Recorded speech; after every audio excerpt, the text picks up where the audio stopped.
we are going to be making one really awesome dinner together.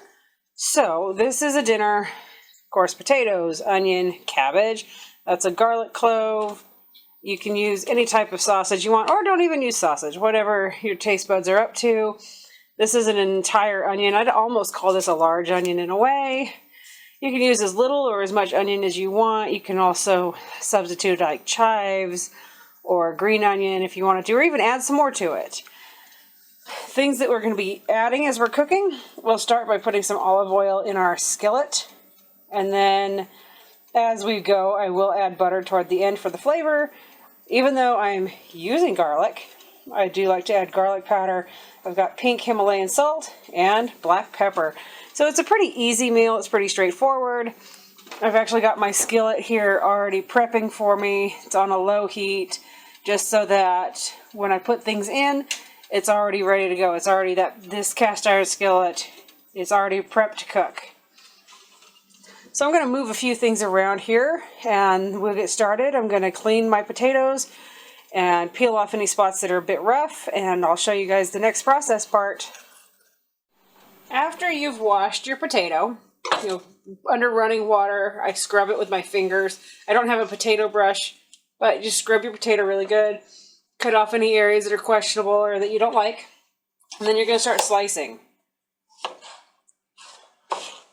Now I slice mine a bit thin. You can slice yours any way you really want to, but I like my potato to get cooking fairly quickly. The larger your chunks, just the larger, or the more time it's going to take to cook.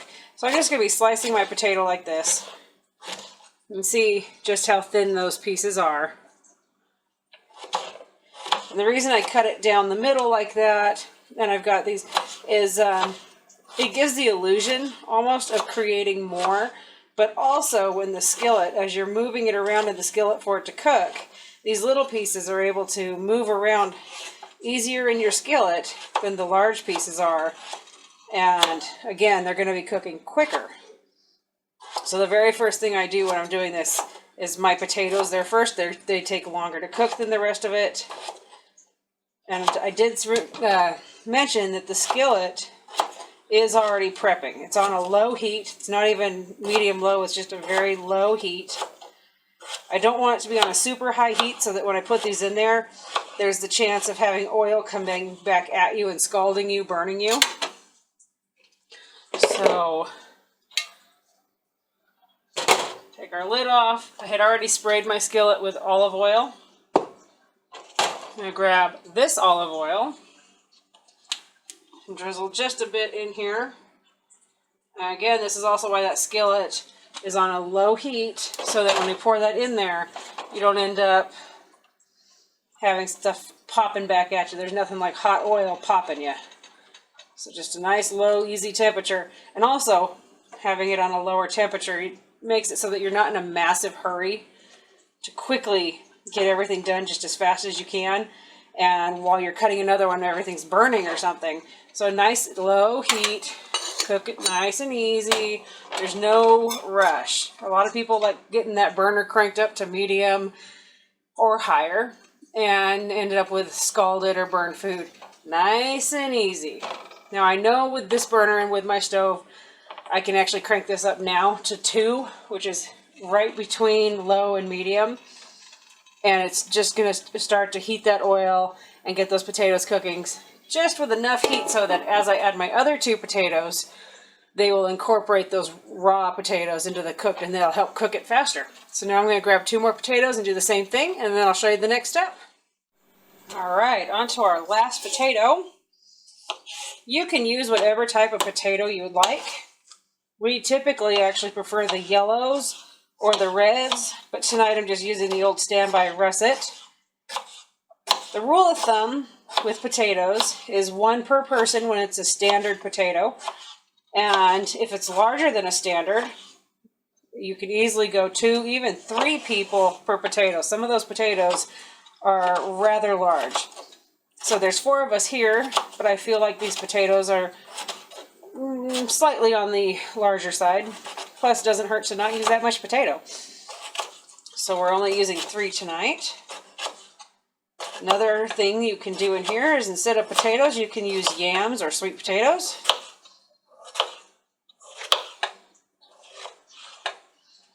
You can use whatever you are comfortable with.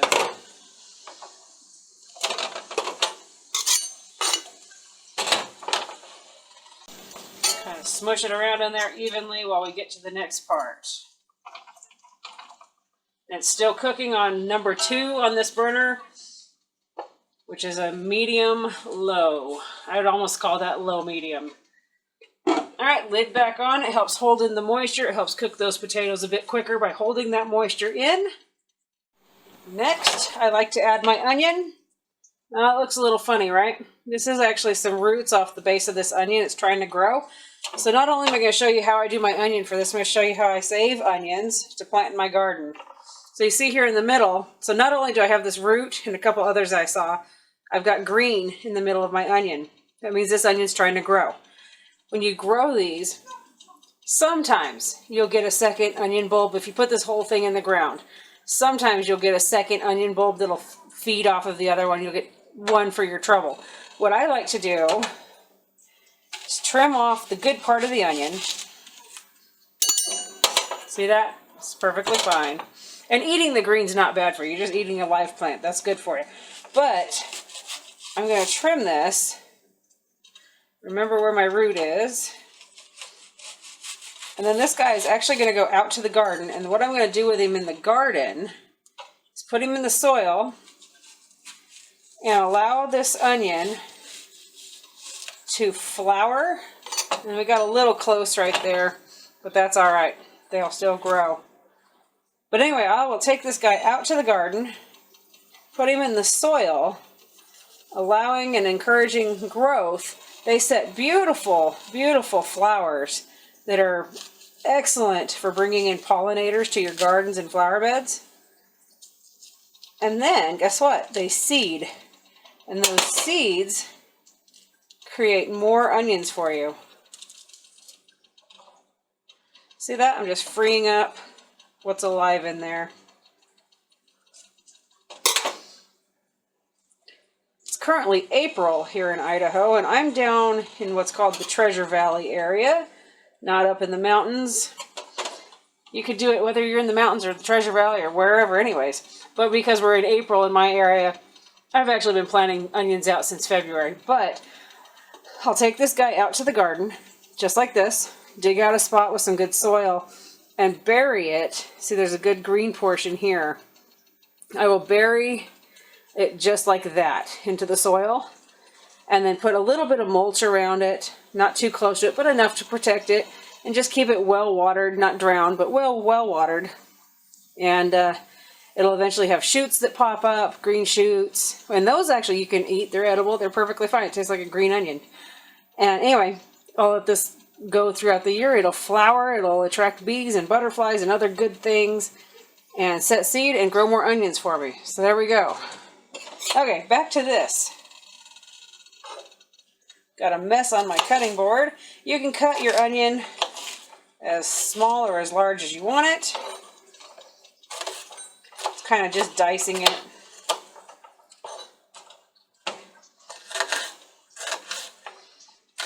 Now I'd like to put my onion in here at this stage because it's closer, without the competition of the cabbage that I'm going to be putting in there. It's able to get into that skillet area and really saute, just get an amazing flavor.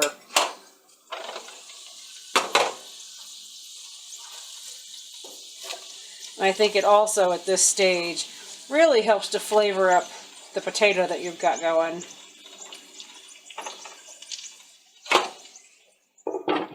Try to remember to keep putting your lid back on each time you open and close that.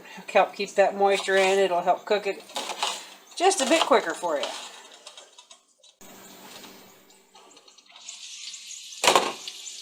There we go. In it goes.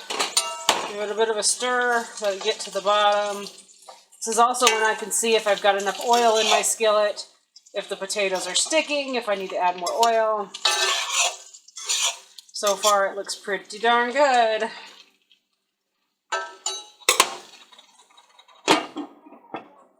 Now let's grab our garlic. There's multiple ways to do your garlic. I like to take the end here, take my knife, just kind of pop it right there along the bottom of the garlic. Take my knife point, run it just like this under the skin of that garlic, just pop it free. I've seen those other tricks that people put videos on of like smashing them and it'll make the skin come off, things like that.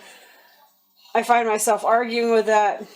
I have a difficult time doing it. So that's just my way. I just do it that way. And garlic, you can use as much as you want or as little as you want. It's your call. I know some people do not care for it. We love garlic probably too much in our house. We use it on everything, breakfast to lunch to dinner. I would actually be adding more, but we're kind of toward the end of our season in a way, and so I'm just conserving what I have. And in it goes.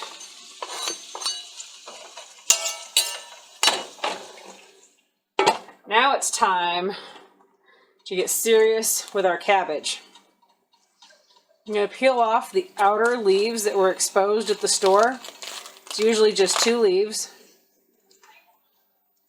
And I'm not going to be wasting these leaves. They'll actually go out to our chickens and be food for the chickens.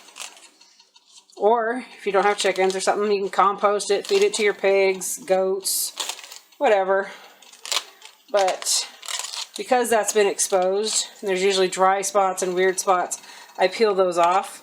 And now I'm going to take this to my sink and just give it a good wash before I bring it back over here and start chopping. Alright, cabbage is nice and clean. I'm going to be cutting off a section of this cabbage for my oldest. He's got an experiment he's doing for his forensic science class, and it involves cabbage. Got the bottom of your cabbage here. I just take my knife and line up like that as I go. You can get, so you're not making, cabbage can be a pill. I like to cut off slabs. And by saying it's a pill, it can be a challenge to work with as you're slicing it. Kind of likes to go everywhere. So I'll cut off a slab like that. A few slabs. See, it just likes to fall everywhere. And those pieces that are being stinkers trying to go everywhere, just go ahead and chop them up right now.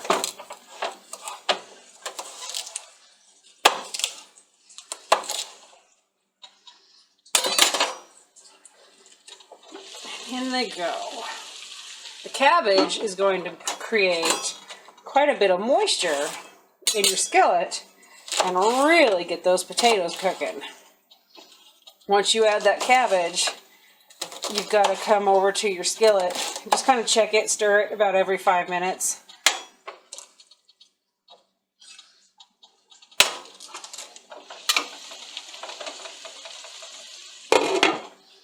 Alright, these two might cooperate enough. So I cut across like that.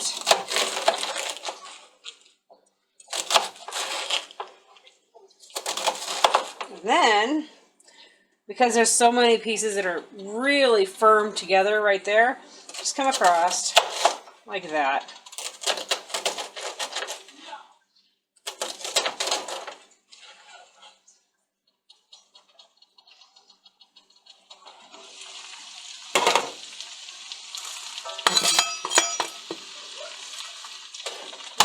For a while, I will leave the cabbage on top of everything in the skillet, as it produces that moisture, the moisture will go down and help soften those potatoes. And since they're closer to the heat, they'll be cooking a little bit quicker. And if you put the cabbage closer to the bottom, that just means the sooner it's really going to be cooking, and it can scorch. So I just kind of wait a little bit before I mix it in. But I mean, like I said, about every 5 minutes, come back and stir it after you've really got this cooking. And so I'll add the whole head of cabbage here. And then probably wait 10 minutes on that medium-low heat, and I'll see that there's a lot of moisture that's built on the top of my skillet lid here. And that's when I'll start my every 5-minute come and stir. And I know this looks crazy. I mean, I keep adding and this thing's getting fuller and fuller. But cabbage really cooks down. It doesn't stay firm, it gets soft, and then it cooks right on down for you.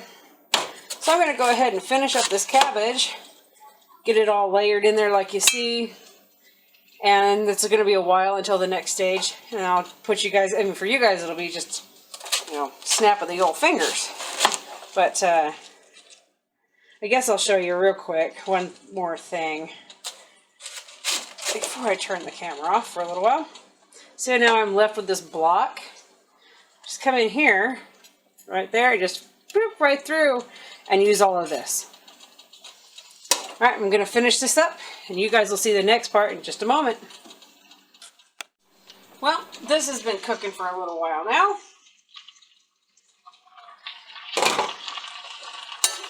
Let's go ahead and incorporate the cabbage with the rest of it.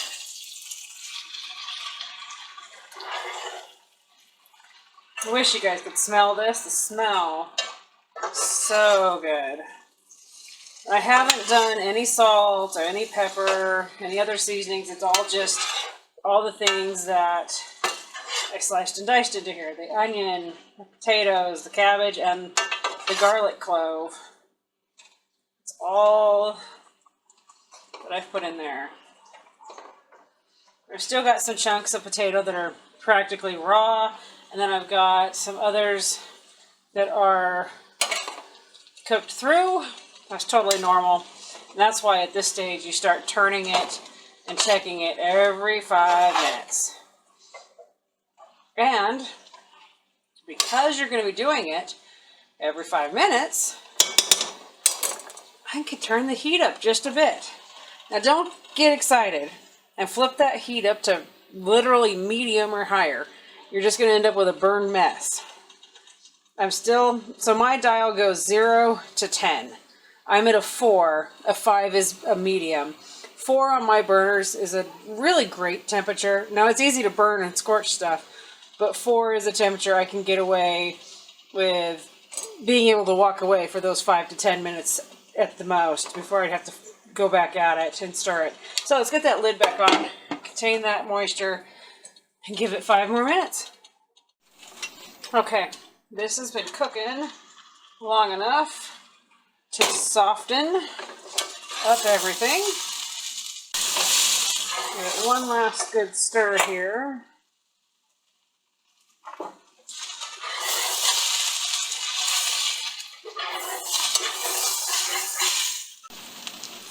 Okay, let's add a little bit of butter in here. Butter is a good, healthy fat. It's going to add some amazing flavor to this.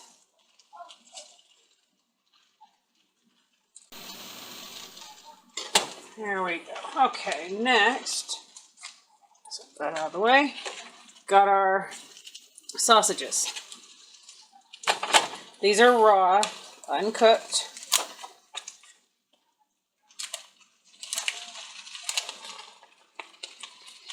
What we do is take these guys, place them, and just kind of a little bit of a squish into that hot food you've got cooking. The reason we cook it in this skillet, we're going to incorporate the flavor right into what we're cooking. And it'll end up being absolutely amazing. I've got one more package here. So I'm going to turn the heat back down to a lower temperature so that we don't scorch our vegetables. Pack that in there. You got to get a little bit creative on your spacing. And you'd be surprised at how well these really do cook being placed in there like that. I'm going to give it about 10 minutes, come in and flip each one. Let's cover it back up. go find something to do for 10 minutes, and then we'll be back at it. Okay, let's flip these. See how they're already turning color? They're already cooking.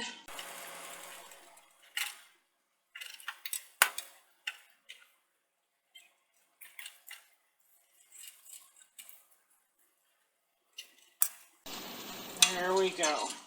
Now, to kind of speed up this process, get these guys moving now. I'm going to take my fork and just put a few holes in them. Let them breathe. Or if the fork's maybe grabbing them, put your knife just like that. It's going to encourage those juices to boil, but not hold it so that they're not cooking through. Here we go. I'm going to go ahead and do these guys.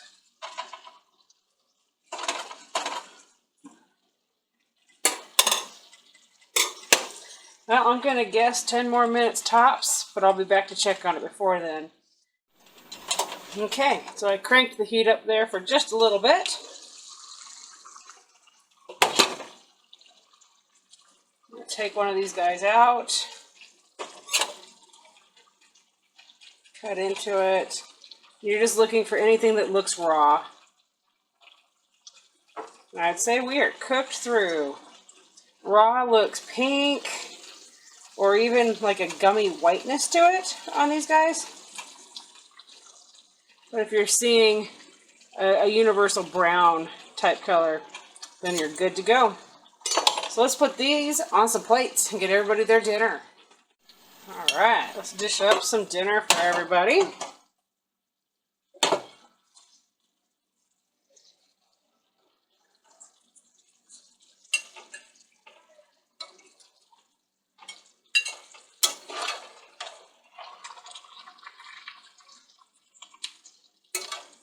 These sausages created a really great juice that has really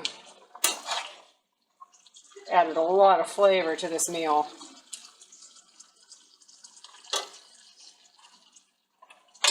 So something that we like to put on ours is sauerkraut, whether it's homemade or certain store-bought ones we really like.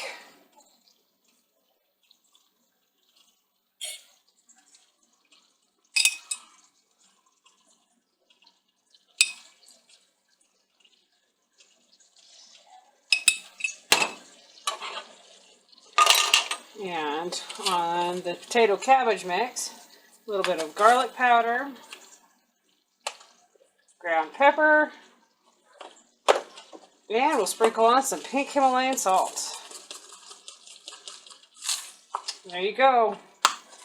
That is dinner. Something else you can add to this, sometimes we'll just chop the sausages right up into it and then add vinegar. My husband likes white vinegar. I like apple cider vinegar. So you can get creative, get crafty, and do this a multitude of ways.